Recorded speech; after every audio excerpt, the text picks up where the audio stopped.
Okay students, तो आज हम प्लस टू क्लास के मैट्रिक्स चैप्टर का सबसे इम्पॉर्टेंट टॉपिक करने वाले हैं, inverse of a matrix by elementary operations. ये टॉपिक लास्ट ईयर जो है वो डिलीट हो गया था, लेकिन इस बार इसको फिर से इंक्लूड कर दिया गया है। तो बच्चों को इसके सम करने में थोड़ा दिक्कत आती है, तो मैं आपको एक एग्जाम्पल की हेल्प से ही समझाऊंगा कि हमने एलिमेंट्री ट्रांसफॉर्मेशंस या एलिमेंट्री ऑपरेशंस को कैसे अप्लाई करना है। तो उसके लिए हम पहले एक एग्जाम्पल लेंगे। हमारे पास एक मैट्रिक्स है, ए मैट्रिक्स, जिसमें हमारे पास रोज हैं 0, 1, 2, ये हमारी फर्स्ट रो है, 1, 2, 3 ये हमारी सेकंड रो है, और 3, 1, 1 ये हमारी थर्ड रो है। अब इस मैट्रिक्स का हमने इन्वर्स फाइंड आउट करना है बाय एलिमेंट्री ऑपरेशंस। तो जो ये एलिमेंट्री ऑपरेशंस होती हैं, हम रो वाइज और कॉलम वाइज दोनों ही अप्लाई कर सकते हैं। तो पहले मैं आपको रो वाइज सिखाऊंगा। तो इसके सोल्यूशन के लिए हमको क्या करना पड़ेगा, सबसे पहले तो हम एक रिलेशन है वो याद रखेंगे कि जो ए मैट्रिक्स है इसको हम I3A लिख सकते हैं। इसमें I3 का क्या मतलब है, I3 हमारे पास एक आइडेंटिटी मैट्रिक्स है 3/3 का, क्योंकि हमारे पास मैट्रिक्स है जो उसका ऑर्डर भी 3/3 है, तो हमारे पास ये आइडेंटिटी मैट्रिक्स का ऑर्डर भी 3/3 का ही होगा। और ये A है हमारे पास, ये हमारे पास गिवन मैट्रिक्स है जिसका हमने इन्वर्स फाइंड आउट करना है। तो हमने क्या करना पड़ेगा, स्टेप्स आपने नोट कर लेने हैं स्टूडेंट्स। सबसे पहले हम क्या करेंगे, इस मैट्रिक्स को लिख लेंगे जो हमको गिवन है, 1 0 1 2 1 2 3 3 1 1। और राइट साइड में जो हमारे पास एक I3 मतलब के आइडेंटिटी मैट्रिक्स है 3 ऑर्डर वाला, उसको लिख लेंगे हम।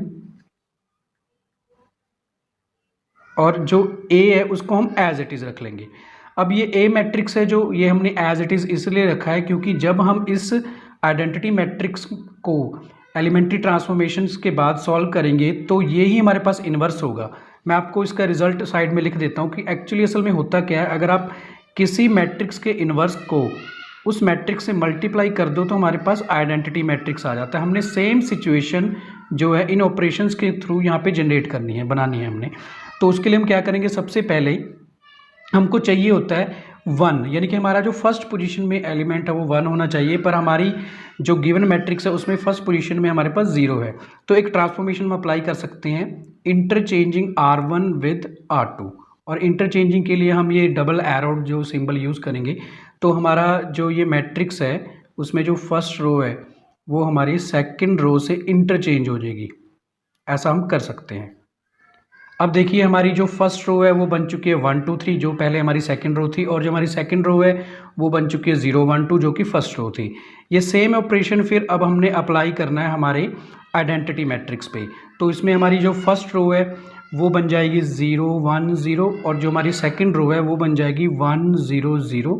Third row as it is ही रहेगी, उसको हमने इंटरचेंज नहीं किया है।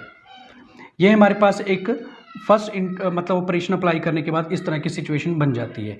इसके बाद का जो हमारा नेक्स्ट स्टेप होता है वो स्टेप होता है हमारा कि हमको जो फर्स्ट एंट्री को 1 करने के बाद हमने ये वैल्यूज़ है जो मतलब कि ये एंट्रीज़ को 0 करना है। बाई चांस देखो हमारे मैट्रिक्स में जो हमारा ये वाला एलिमेंट है जिसको हम A21 पोजीशन बोल रहे हैं ऑलरेडी 0 है, तो हमने ये वाली पोजीशन यानी कि A31 को 0 करना है, क्योंकि आइडेंटिटी मैट्रिक्स हमने इसको बनाना है। तो हम क्या करेंगे, R3 जनरेट करेंगे। R3 जनरेट करने के लिए हमको कौन सा ऑपरेशन लगाना पड़ेगा, हम ऑपरेशन अप्लाई करेंगे, इसमें हम करेंगे R3 माइनस 3R1। मतलब कि हम जो हमारी फर्स्ट रो है उसको 3 से मल्टीप्लाई कर देंगे या -3 से मल्टीप्लाई कर देंगे और उसको R3 से ऐड कर देंगे।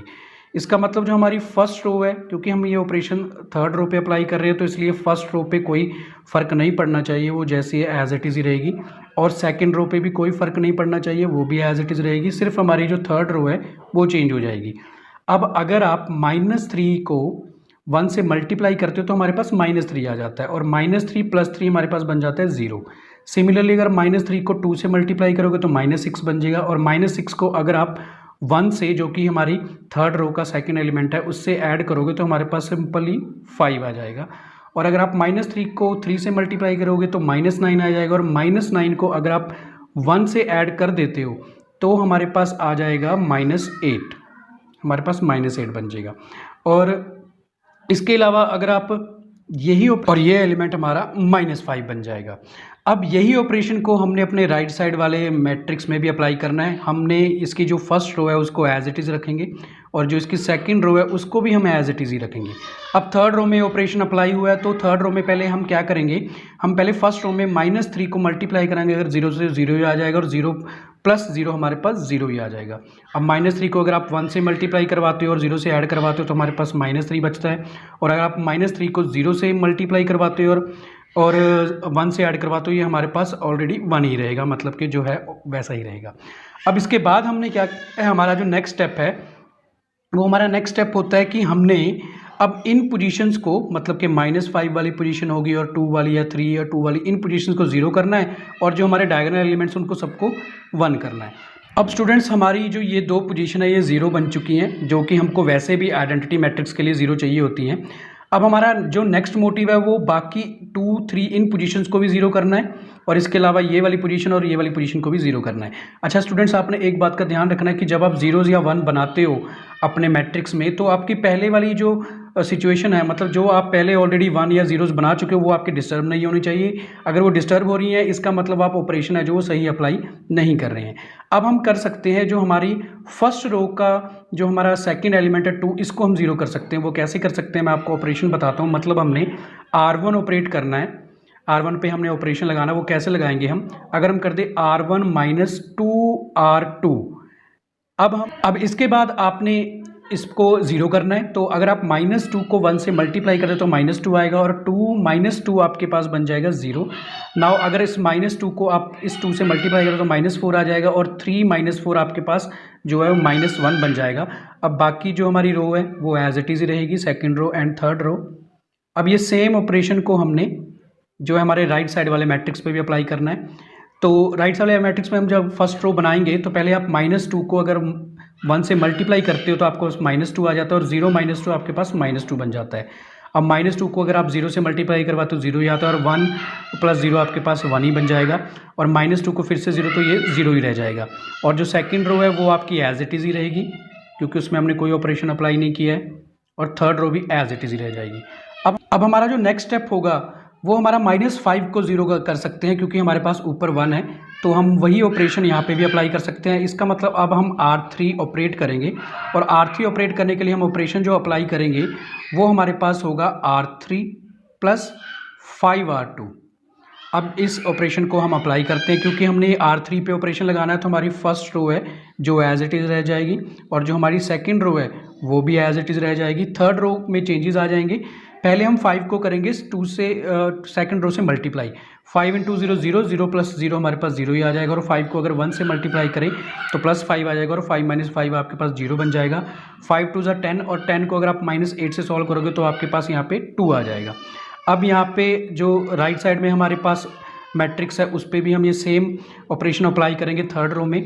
तो पहले आप 5 को अगर 2 से मल्टीप्लाई करोगे तो आपके पास -10 आ जाएगा और अगर आप 5 को 1 से मल्टीप्लाई को 5 आएगा, 5 + 0 करके आपके पास 5 ही आ जाएगा।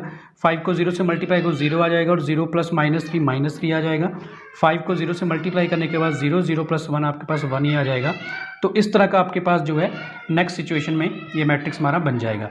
इसके बाद हम क्या कर सकते हैं, जो हमारा ये लास्ट रो को अगर आप ध्यान से देखो तो हमारी सिचुएशन ऑलमोस्ट पूरी होने वाली है। लास्ट रो की 0 0 यहाँ पे 1 होना चाहिए, तो हम काफ़ी क्लोज पहुंच जाएंगे हमारे जो आइडेंटिटी मैट्रिक्स के लिए। तो हम क्या करेंगे, अब फिर से हम R3 पे ऑपरेशन लगाएंगे और R3 रो को हम 2 से डिवाइड कर देंगे। तो अब हमारी first row as it is ही रहेगी क्योंकि इस पर हमने कोई ऑपरेशन नहीं अप्लाई किया।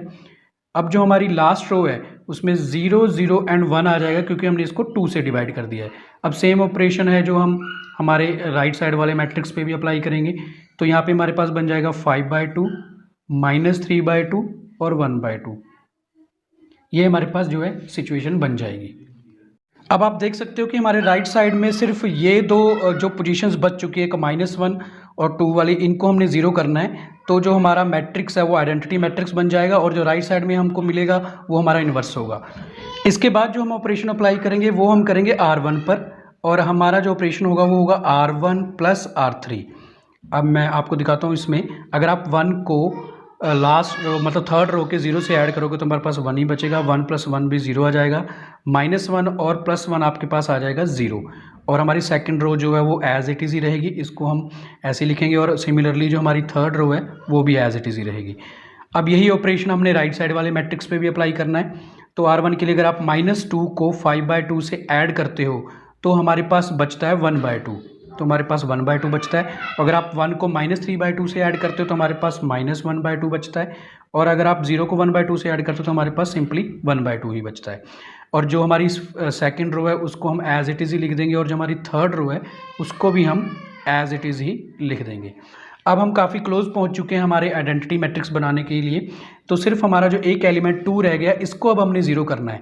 इसका मतलब अब हम जो ऑपरेशन अप्लाई करेंगे वो R2 पे करेंगे, और R2 पे ऑपरेशन अप्लाई करने के लिए हमको क्या करना पड़ेगा, R2 - 2R3।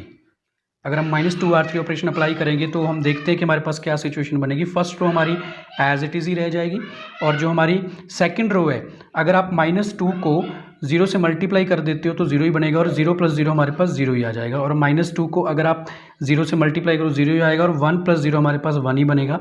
-2 को 1 से मल्टीप्लाई करने के बाद आपके पास -2 आ जाएगा, और 2 - 2 0 हो जाएगा, और आपके पास ये लेफ्ट साइड में जो है वो आइडेंटिटी मैट्रिक्स तैयार हो गया। अब हमारे पास एक स्टेप रह गया है, और हमारा जो इन्वर्स है वो हमारे पास आने वाला है। अब हम जो फर्स्ट रो है उसको तो एज इट इज़ ही लिख देंगे, जो हमारे पास 1/2 -1/2 और 1/2 है, ये तो हम एज इट इज़ ही लिख देंगे।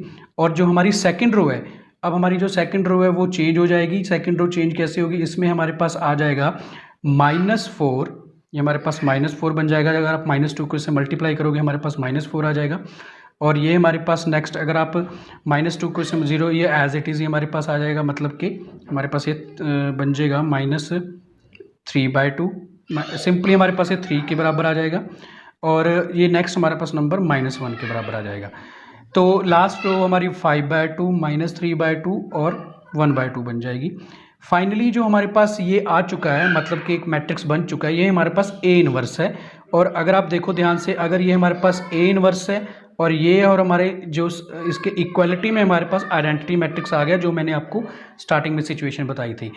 तो स्टूडेंट्स हमने एलिमेंट्री ट्रांसफॉर्मेशंस को अप्लाई करके एक मैट्रिक्स 3/3 के मैट्रिक्स का इन्वर्स फाइंड आउट कर लिया है। यानी हमारे पास जो फाइनल आंसर आया है, फर्स्ट रो 1/2 -1/2 1/2 -4 3 -1 5/2 -3/2 एंड 1/2, और ये हमारा आंसर है। आप अपने आंसर को वेरीफाई भी कर सकते हो। अगर आप इस इन्वर्स को आपके गिवन मैट्रिक्स से मल्टीप्लाई करो तो आपके पास आइडेंटिटी मैट्रिक्स फिर से वापस आ जाएगा। तो स्टूडेंट्स आज के लिए बस इतना ही। तो वैसे तो मैंने देखो ये टॉपिक पहले आपको इसलिए करवाया है क्योंकि ज़्यादातर बच्चों को इसी में प्रॉब्लम रहती है, पर अगर किसी को मल्टीप्लिकेशन में भी प्रॉब्लम है तो उसकी वीडियो मैं नेक्स्ट इसके बाद बनाऊंगा। और अगर आपको है मल्टीप्लिकेशन प्रॉब्लम तो आप मेरे को कमेंट सेक्शन में कमेंट करके बताइए, तो मैं आपको मैट्रिक्स की मल्टीप्लाई कैसे की जाते हैं वो आपको मैं डिटेल में बताऊँगा। तो ओके स्टूडेंट्स, टेक केयर।